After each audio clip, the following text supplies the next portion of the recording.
start on time and not necessarily have a point. So last week we talked about the brand kit and the idea of putting together your toolkit for your brand.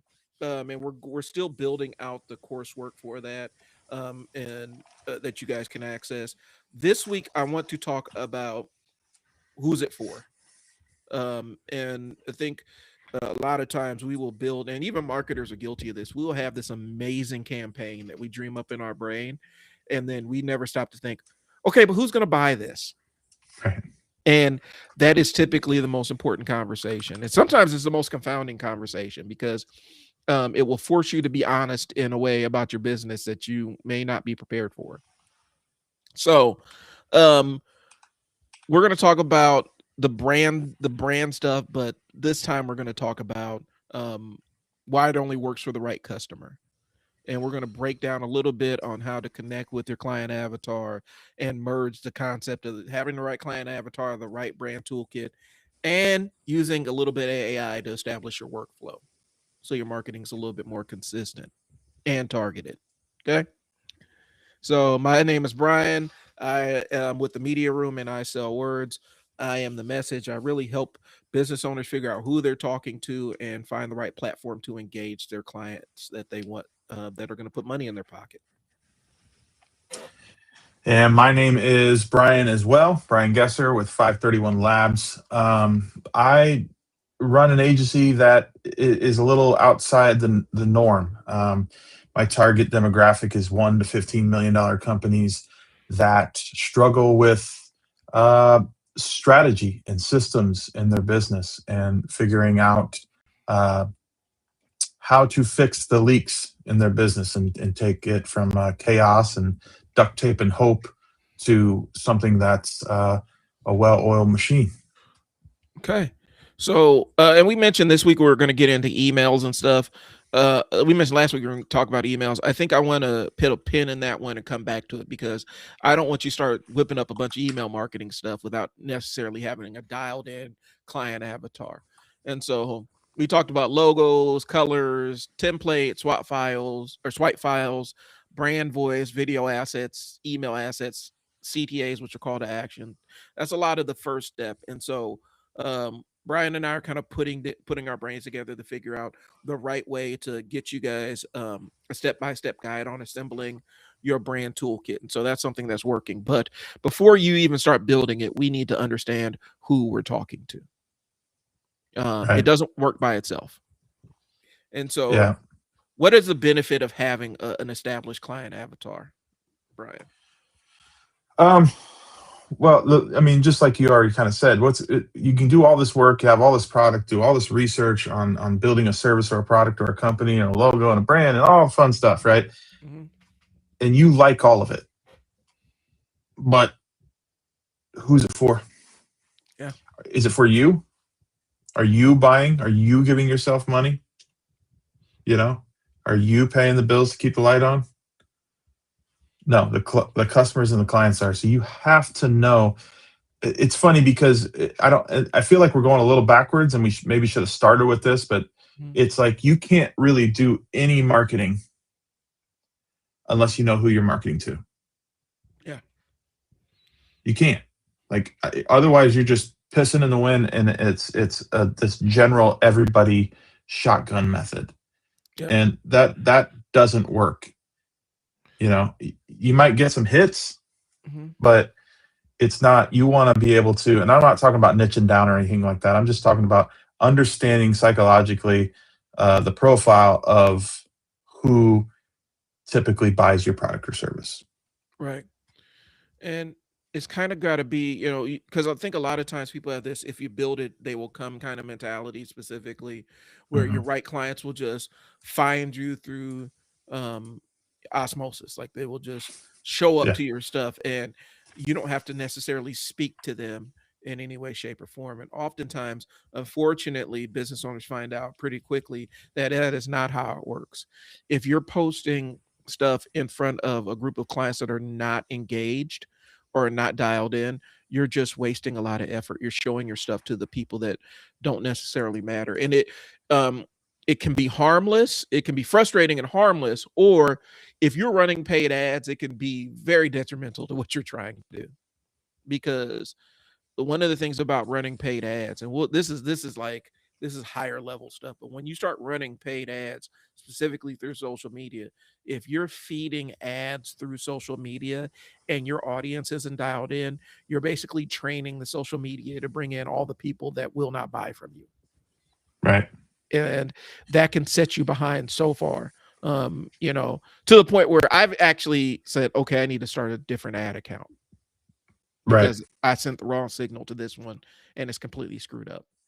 Yeah, and I'll throw a little trick in here for ads. I typically will not run ads for anybody until we hit on a piece of content.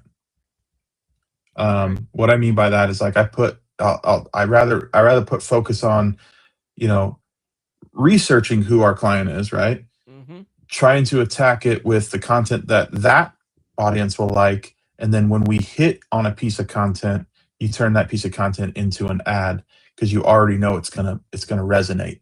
Right. So that's just a little trick. I'm throwing that in there, kind of a side quest there, but it comes down again to what Brian's saying.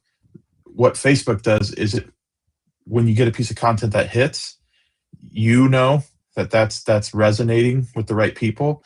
So then you can turn that into an ad, which Facebook will know then already what audience to show that to, and you're not wasting money and you're getting the right people to look at that. And this is, I'll throw another side in there because it's something that I do. When I run an ad, if I'm running a video specifically, I always run it organically with no money attached to it first Mhm. to see how it performs. And so it can get a signal from the audience, so as Facebook can get a sense of who's engaging, who's sharing, and all the other stuff. I will not make a post into an ad or boost it or whatever you want to call the process that Facebook uses to extract money from your pocket. I will not do that until Right. I get a strong signal from Facebook that this ad is connecting on the level Right. I need to connect with.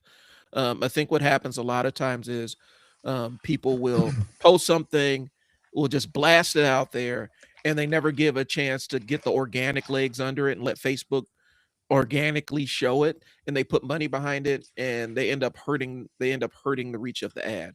I want to Yeah. build a strong organic traffic signal, which means people engaging, sharing, doing it on their own, and then we make it into an ad.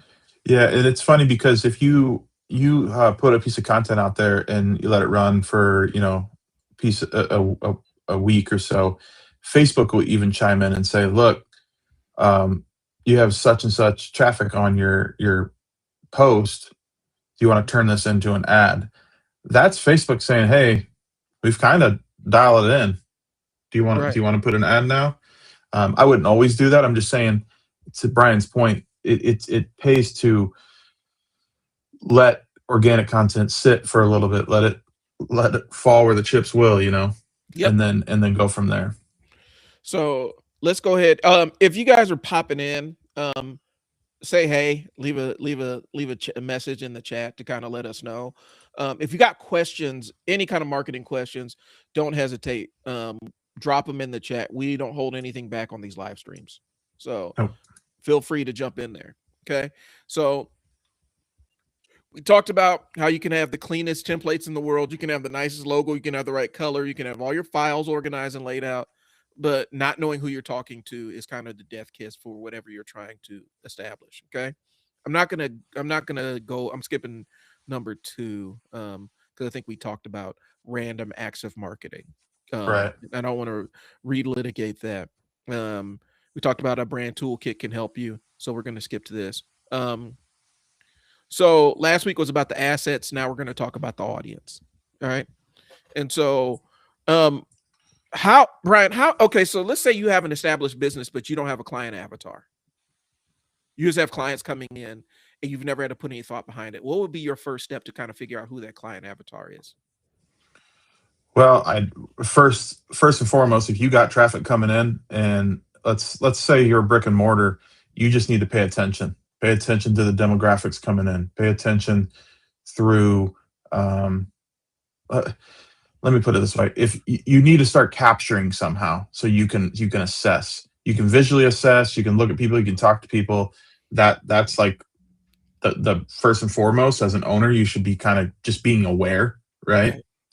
So you could create content for those types of people, but you have to capture somehow. So a lot of POS systems, I'd capture that, and then you can kind of understand. Um, you can through other systems, you can figure out what that audience looks like. And what I mean by that is, say, I'll just throw the system out there real quick. So say you have a POS system, you're capturing email addresses, and you decide to put out a piece of content. You push that content out, right? Right. And say it goes to your website. Let me throw this out there as a side quest too. All your websites, if any of you have websites, you need to have Facebook, YouTube, Google Analytics. You need to have those pixels put on there. If you don't know what that means, ask ChatGPT, ask AI. Those pixels will grab the demographics from those people, Mm-hmm. and you can build audiences off that. Okay. Right. I'm getting a little advanced with this. I don't want to get too far into the weeds. Mm-hmm. But if you don't know your audience, you need to capture the data somehow, whether it's visually and just through like you be paying attention, or it's digitally through POS systems or email lists or mobile lists or whatever, right? Right. That'd be the advice I'd give to any business owner out there. Get the data somehow. I would say this too. I mean, and for a little bit of clarity, for the bit of clarity on this, a POS system is a point of sale system, and so that's where you swipe a credit card in like a brick and mortar. Like it's kind of you're the hub where you're taking all the payments and it's kind of servicing your clients there. Um, and so if you aren't that level of engaged, or you don't know that you're still learning the tech, because a lot of people that have a PLS system, they don't really maximize what that information collects. I Yeah. want you to sit down and look at your client base and think about that one client that speaks to you, the one that is always a joy to work with. And then just start writing out what you know about them. How many kids do they have? Was the first time you remember them coming in? What do they normally talk about when they come in? What do they normally buy? How many times do they come in? How much do How they many times? spend? Yeah, if they recommended people. Like I want you to start kind of compiling an informal list of what you know about that client, because if you can remember them, they stand out to you, that may be your ideal client. And then you could start tying it to the other data stuff once you get your pixel set up and everything. And realistically, if you guys need help, that's what we're here for with that kind of stuff, to Yeah. talk about the technical stuff. That puts it in my brain that we probably need to do some kind of stuff about Google Analytics and Facebook pixels and what they are and how to do all that other stuff with Hmm. them. But that's where we can go with it. It doesn't have to be too high level, and this stuff is not that complicated, guys. No, Um, it's not. It it's sounds simple. more complicated, but Yeah, these are small additions to things you already have, right? right. Yeah. So yeah, that's a great idea. You find the person you like that comes in a lot. That's make. Let's start with your regulars. Let's just make Right. it that simple. Your regulars are your ideal client, and then make a fake. What a customer avatar usually is a fake profile you write up. Hmm. Um, what you think that person's age is, what you think their annual salary is and stuff. You make these fake profiles up that help you kind of guide who you want to be reaching out to as Hmm. far as like marketing and awareness and brand recognition and all that stuff. So, let me just skip ahead because I've skipped around here. But we did talk about a lot of this stuff. Um, the biggest thing is once you're clear on your ideal client, you're going to know exactly what conversation to have with them. It's like if you got two kids, right? And your kids have different personalities, you're going to tailor sometimes the way that you engage with them, the way you talk to them based Hmm. on who you're talking to. Um, and so, because that makes your message more effective. If you got a 3-year-old and a 15-year-old, you're not going to communicate to the 3-year-old the same way that you're going to communicate to that 15-year-old. You're Right. going to explain it in a way the 3-year-old will understand. And that's the importance of having the client avatar, because sometimes you have a client for one specific product. They may not be in for this other product over here. They may not be a client ever for it. If you Right. keep trying to sell them the thing that they're not interested in, they're going to start ignoring you. And that's what happens when your message is off. Okay. Well, the number one rule of sales is don't try to sell the unsellable. Right. You know, Don't waste your time. so you don't want to be trying to sell bottled water to the Wicked Witch of the West, right? Like, Right. that's not the place you want to go, or a shower head to her. You don't want to shit. Yeah, for real. So you want to know who you're talking to and what that person wants and what the problem that person is trying to solve. Sometimes you need to know what they're afraid of, specifically if you are in some kind of security business or protection business or medical or whatever. You need to know what they're afraid of and what that person's already. You want to know what that person's already tried, right? Yeah. You need to know these different dials. So let me jump ahead. That will help you determine what you propose, what your asset should bring to the table. Okay. Yeah. Now, So where are you at? I'm kind of jumping around too, but I think I'm on point number 5. Why most client avatar work feels useless. right. So a lot of people hear client avatar and they think about sometimes like what I was saying, a fake worksheet that you come up with. So like our ideal customer is 37. She drives a Honda. She likes iced coffee. She goes to Target. She has 2 kids. Some of that matters, but most of the time it's not the main thing that you need to be focusing on. What you care more about is the buying behavior. So you need to understand what problem are they trying to solve. What do they want instead? What are they tired of? What would make them give you money? What take action? What makes them hesitate? What causes friction for them? And then what words do they use when talking about said problem? So you got to take this stuff we say with kind of like you got to expand your mind a little bit, because when we say problem, it could be, say you sell ice cream, right? Mm-hmm. That's not a problem per se, but the problem would be you're solving the problem of someone that wants ice cream and doesn't have it. Right. Right. So you got to expand your mind a little bit when we say solving problems for certain customer types, that kind of stuff. So you need to figure out these things, like what problem that you're trying to solve and what do they want. But I do, even though it may seem kind of stupid, I do believe in some of the fake worksheet type stuff where you got to figure out what they drive, how much money they have, pay attention to those things as well, because it does matter. And then if you can give that kind of information to like an AI, like ChatGPT, with the right prompting, you can really bust out the right types of content pillars you should be focusing on and pushing out in marketing. Right. Having that information, like it just, you never know when knowing like, well, they drive this kind of car. You never know when that information can be beneficial, but sometimes it is. Mm-hmm. And so as long as you can create as many client profiles as you need that explain who is coming in and giving you business, having that locked in and dialed in, because also it kind of steers you away from people that you don't necessarily that won't be your better clients. And when you start steering away people that aren't your better clients, you end up reducing those negative reviews and those negative interactions and things along those lines, because you're not drawing in people that have the wrong expectations of your business. Right. So let's go into the framework here. And so we'll give you a simple framework to kind of use. Okay. And so this is just the practical client avatar framework. I've used this before, a variation of this. And so we had to kind of simplify it. Okay. Mm-hmm. So with the framework, number 1 is the situation. What is going on when they start looking for help? Okay. Can I And answer these kind of as yeah, you go down? yeah. Okay.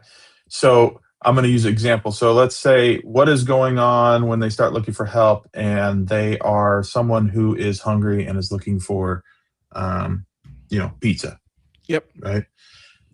What's going on? First thing they're going to do is they're going to go to Google. They're going to look up pizza joints near me.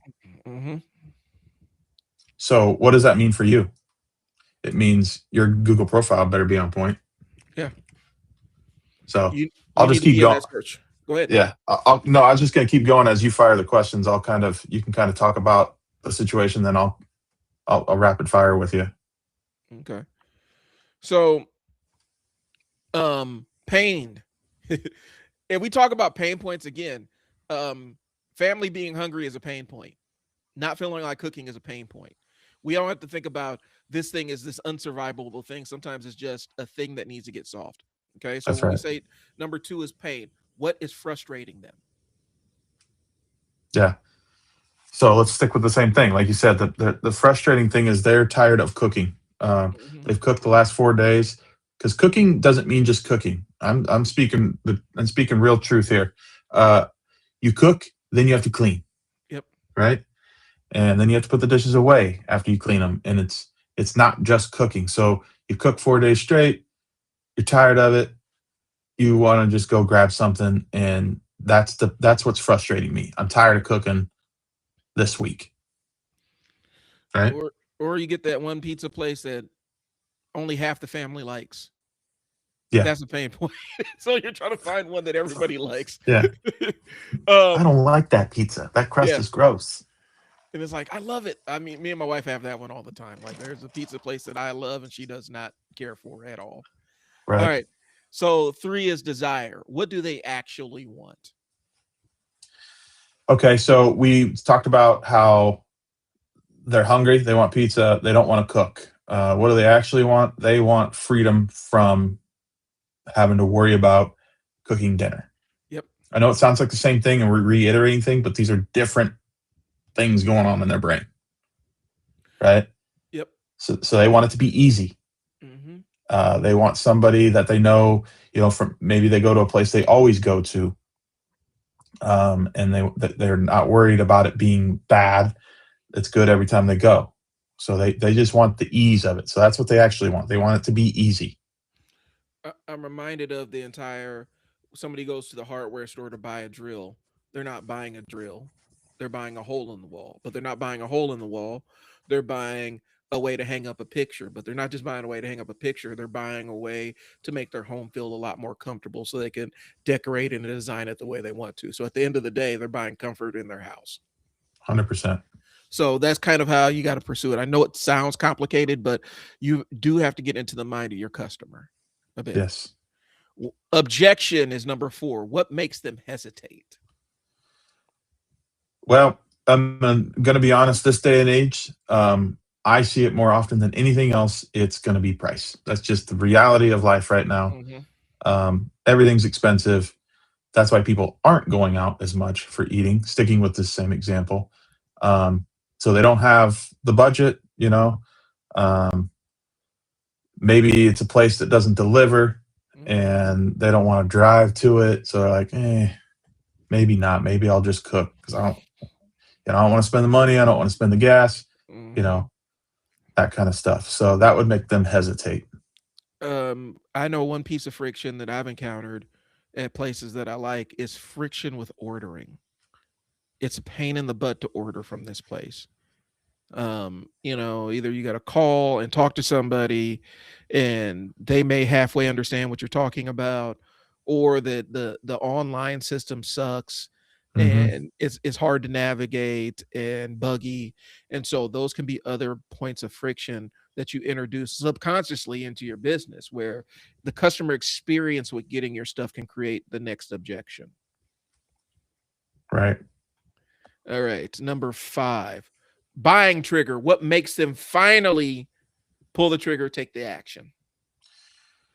Two things come to mind. The ordering is simple. Um, the they know that if they're a regular, they know that on this day they can get this price. and there's a special or something like that. So Mhm. what makes them take action is ease of ordering, getting rid of all friction Mhm. to make the process easy. Um, Things come to mind like Starbucks might have one of the, and I don't go there much often anymore because their Mhm. prices got out of control. But there's my hesitation. That's why I stopped going there. But their ease of ordering on their mobile platform is one of the best. People should take notes on that because it's one of the best out there. Mhm. Um, they put front and center your top 5 drinks that you order, so you can open the app, click that, hit order. It runs through your card. Done. And when I roll up there, it's ready to go. I'm not waiting around like everybody else. I pull in a parking spot or go through the drive-through if it's not busy, and my stuff's ready. Right. Well, and So that making things easy and yeah. frictionless is your goal for what makes people take action. And do go back to this. Like, if you're meeting the expectation, like if I go to Little Caesars, I know I have expectation for Little Caesars. If it's Right. below expectations for Little Caesars, then expectations have completely fallen off of a cliff. And you know, so if the last time I got the thing and it met the expectation that I would have of this place, um, that's something that makes that pulling the trigger the next time a little bit easier. So if I got Little Caesars and it was absolutely worse than any other Little Caesar experience I've ever had, even though I'm conditioning myself to have a bad experience with it, this is how it goes. Um, if it meets expectation, then when I'm in that mode where I just want to shut my brain off and grab something, it makes that decision a little bit easier. So it's thinking how this is going to look on this end and making sure that it aligns with the expectations that they currently have. Um, let's see how the avatar shapes the brand toolkit, and so I think that's what we're going to get into. Um, I hope you guys understood that. And I'll run through the framework here real quick. One is the situation. Two is the pain points. Three is desire. Four is what objections do they have. Five is the trigger, what makes them actually take action. Um, and so that's how it works. Hold on 1 second. I gotta readmit Brian here. Sorry, Internet. had a power surge. Oh, I know how that goes. Hey, yeah, guys, like I said, this is live television. Scott, pizza, Yeah, pizza. yeah. I you was know, gonna add there. I don't know where you ended up because I know I wasn't gone there long there, but um, the you can always count. It's not. Listen, McDonald's does not have the greatest food, right. but McDonald's is always the same and consistent and Mhm. easy and there, and you know what it's going to taste like. Right. And a good McDonald's experience is forgettable, but a bad McDonald's experience is something that you will never forget. That's right. It will stick with you forever. You know, and that is a truism. And so as long as it meets the expectation, people can automatically not think about it, and that's just how it goes. So we're gonna talk about how the avatar shapes your branding toolkit. Okay, your branding toolkit should be built around the customer you want more of. Okay, and so Brian, we're on number 7 here on the show notes Okay. here. Um, and so um, number one, we're going to talk about logo and visual style. I'll do the ask part of it, um, and then you can kind of explain. I'll do the Yeah. first part. So, logo and visual style. Will this make the right customer trust us faster with your logo and visual style? And so the example is going to be, and I'll do the first one. You can take the second one. So the example is Okay. going to be like a kid's party business should not look like a law firm. And No. it sounds reductive to say, but I think sometimes we get too obsessed with professional that we're not necessarily dialing into who our market is. Okay. So a kid's party business should not look like a law firm. A luxury real estate business should not look like a discount flyer. Okay. Yeah. And a bakery should not look like a software company, right? I go to a bakery. I'm, I got family on the East Coast, and I love bakeries and delis and stuff out there. When you walk into a legit bakery, it needs to feel like, I need to see the guy behind the counter covered in flour, Hmm. not in a suit, or not buttoned up, or you know what I mean. Like, it should feel like it's been worked in. So the visual style, what we're getting at here is the visual style should match the buying decision. I want to buy from somebody I know, like, and trust, right? That's Right. basic marketing, but you want it to match. I hate this word, but there's no better word. The buying decision has to match the vibe. Yep. I hate Yeah. that word, but it is what it is. Um, it has to feel right, and that's a psychological thing. Um, Folks, marketing is psychology. Right. It really is. It is.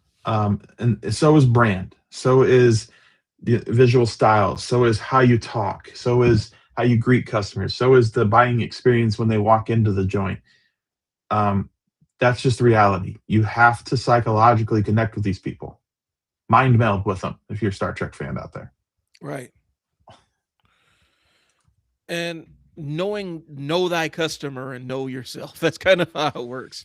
Um, you do that, and that's going to instantly improve. The moment you start getting into the psychology of your customer, it's going to start improving your outcomes. Just spend a little bit of time thinking about who's doing it. yeah. So jump into it. Like, you got brand colors, right? So ask yourself, what should a customer feel with the color? Because again, we're getting into details here, and that's kind of what Brian and I want to do, is really dig deep and not hold back with any of Right. this. So their colors mean things. Colors, warmth, trust, energy, calm, premium, fun, urgent.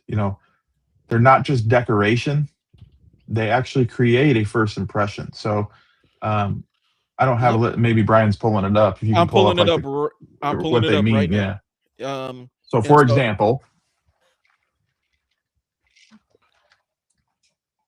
yep, I'm pulling it up right now here. If I can okay. get this to pop up in the big screen here. Sorry. Oh, you're good. This is kind of smallish. The one I pulled up is kind of smaller, so I'm kind of looking for a bigger one. I should remember Oh, this, but I this don't. works. This Okay. size works. So I'll be sharing my screen here momentarily.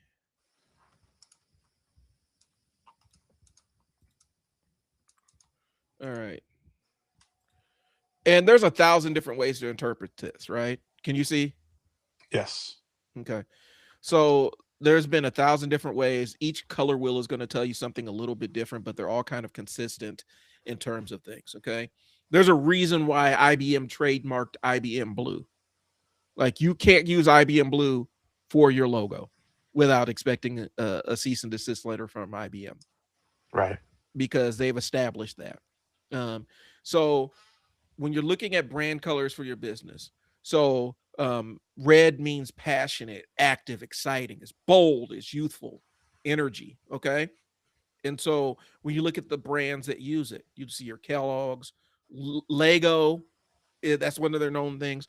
Coca-Cola, um, Nintendo. Nintendo. Yeah. Yeah. Okay.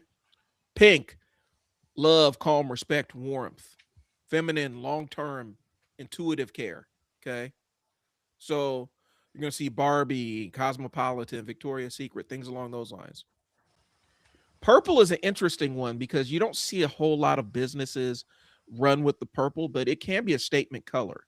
Yeah. And it kind of leans into creativity, original. Okay. Yeah. Uh, And I can see in there wealth and stuff like that. It does, and distinguished. It does. Purple does have that royal aspect to it, right? right. So it can mean premium as well. Yep. And so, but Cadbury, Cadbury eggs, Yahoo. I don't know what Yahoo does anymore. Do you know? Yeah. Like, do we really People know still what? got. They still got emails. Yeah. People still got Yahoo emails. Navy. This is a color that you see a lot. A lot of brands use navy because that is navy is a trust color. You know, it's a Not statement my that, favorite color. Not yeah, my favorite logo color. but we got trust, sincerity, authority, control. And since it's a common color, a lot of businesses will default towards navy It's very just because. corporate to me. When Yep. in my experience doing branding for 20 years plus, it's very corporate, grays and blues and stuff like that. That cooler realm of colors. Hmm. Um, it screams corporate and serious, for lack of a better word. Sports. Okay. Elaborate a little bit, Scott, on that one. Um, I think he because means there's a lot of sports that I mean I can see that there with Reebok and yeah, okay, I got stuff you. like that. Yeah, yeah. So I could see Uh, that. green. Here's the thing. Green means green. And so a lot of times, and this is what I'm not necessarily seeing on here, because they say balanced growth, restoration. Green actually, like green is for a lot of businesses that are in environmental spaces or things along those lines. Green is the signal that you are eco-conscious business. Yeah. And you will find that green in there wrapped in with some kind of blue or something. Um, it's interesting you see oil companies in there. Well, Anyway, that's purposeful yeah, because they want to seem green yeah, and clean for the environment. eco-friendly. Yeah. And so, but clarity, prosperity, because green is the color of money, and we can reduce it to that. I mean, that's real. Uh Um, huh. blue, the blue, the IBM blue, like again, is trademarked. People like you can get sued if you try to use IBM blue. Yeah. But there's a reason why they lean into it. This is growth, control, determination, self-sufficient. This level of blue is modern. I wish they would have actually named this something besides blue, but Right. get a little bit more introspective. Orange. I've seen lots of different things about orange. Yes. Um, I've seen orange can lead to can mean excitement. I haven't seen people say orange is more in lines with what they have. It's purple for creativity. Mm-hmm. Um, but then also I've seen it get like a warning, like a Yes. protection thing where it's a safety thing. And so, but orange, freedom, impulse, motivation, and stuff like that. When people pick out these brands, they spend a lot of time for the big, huge brands. They spend a lot of time thinking about their logo colors. Oh yeah. A typical just to give you guys a little backstory, like with some of the branding I've done, a typical a timeline for for companies that are maybe in that 50 million plus range of revenue per year. Um, you could expect to spend about on the short front 3 months, but on the long term, 12 months. Yeah. That's how long it takes, and because it's not just the colors, it's like it's the logos themselves and the shapes, and then how do we roll it out? There's a whole campaign behind. There's always a big marketing campaign behind a new brand layout or brand launch. And the Um, font, they don't even worry about the font. How does this yeah. font, how does the typeset communicate? Sometimes corporations will literally pay a designer to design a new font for them to use. Oh, 100%. I've designed so many custom fonts because of that, because they're like, well, I like this one, but can you change just the E's? The E's got to look different. I don't like the way the E's look. So you're Yep, you're building a custom font for them. And it seems kind of silly. At that level, at that corporate level, it matters 1,000%. it does. But on Be- the mom and pop entrepreneur under 10 million, I would argue, I mean, some would argue against me, but I would argue that it matters less. Yep.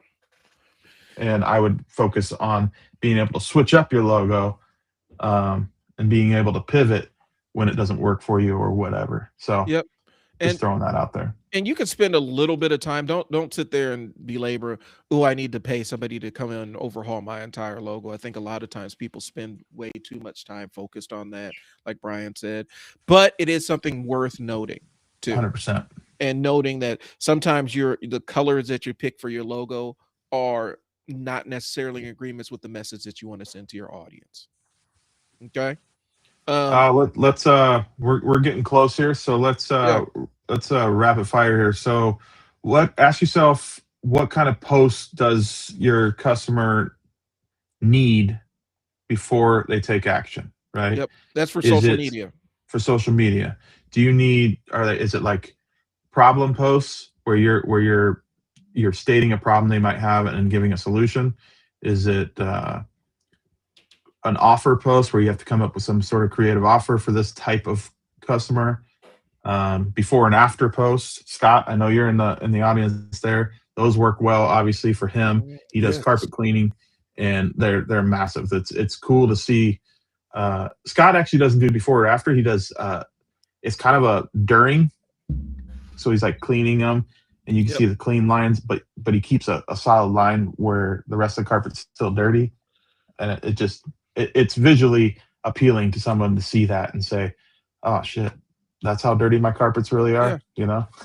So, that type of post for people to see, and then customer story posts. I'm not big on the whole customer story stuff, but it works for some formats. Yeah. And before and after can bleed into the customer story because people can talk about their previous state was and how Mhm. how your surfaces changed it. And I'll spend a second on this. Before and after posts are so powerful that if you're trying to do a before and after post on Facebook, they will make sure that it's not about weight loss. Otherwise, Yeah. they will not post it. So Yeah. it's a very powerful mechanism, but it should match Uh, the kind of content that your customer needs. Okay. Yeah. And we'll power through these last points. Brand voice. How does your customer need to be talked to? Like in the sports world, with the sports training business, we are talking about being better, getting better than your competitor, outperforming the people through outperforming people standing next to you through hard work and stuff. And so the language we're going to have is very motivational, but very, hey, let's go out and compete on a high level. And that's a Yeah. lot of what the language you do. We don't coddle a lot of people with stuff. Yeah. I struggle with this sometimes because um, a lot of experts in how do you sell marketing to companies would talk about proof and reassurance. I come at it from a different angle. I think business owners, this is just my opinion, it's worked for me in the past, it's working for me now. I think directness is more effective. Yep. It may not, you catch more flies with honey, but I like being direct and real with people and not trying to sell them something that they don't need. I can tell you all day long that I can build you a website, but if you don't know your customer, or you don't do any of your sales through your website, what the hell's the point? Let's fix let's fix what's broken first, and then all the pretties and stuff is just cherries on top. Yeah. That's how it So works. so your brand voice should sound like a real conversation Hmm. with the customer you want more of. And it because if it doesn't, it can be a disconnect. Okay. Correct. Calls to action. What's the next step there? What is the next step they're ready for? Not everybody's ready to buy today. And I think a lot of times on social media specifically, we make that mistake of we have the buy now button and that Hmm. customer may be ready to buy in a week or a month. Yeah, But we are not all Amazon. yeah, we keep putting that buy now in front of them, and then they end up forgetting about us by the time they're ready to buy now. Hmm. So some people need a little bit of warming up. They may need to watch a replay. They may need to have that exploratory call, right? Right. And so understand that your CTA, your call to action, the thing that you're telling them to do should match where that customer is. So, for example, let's put this into a real life example here. So, let's say um, I don't know, you had some sort of flood damage, water damage in your house, right? Mhm. Um, you are stressing out, and you're like, okay, I've cleaned up a little bit, but I need to get this fixed, right? If you're like a restoration company, like a cleanup, and you come in, or a construction company or something like that, and you have a piece of content out there that's like, did you just have a flood? You need somebody to come out right now, ASAP. Click this button. That Yeah. CTA ties to the need of Mhm. that customer, right? Um, so that's what we're talking about. It's matching the the the need that they have to the next step, right? Right. So I think what we'll do with number 8, number 8's going to be number 8's going to be its own show. Let's just make number Yeah. 8 how we Yeah. use AI to figure out your client avatar and how we use AI to build your toolkit. That's going to Yeah. be its own show, its own individual training. And so we'll just put a pin in this one.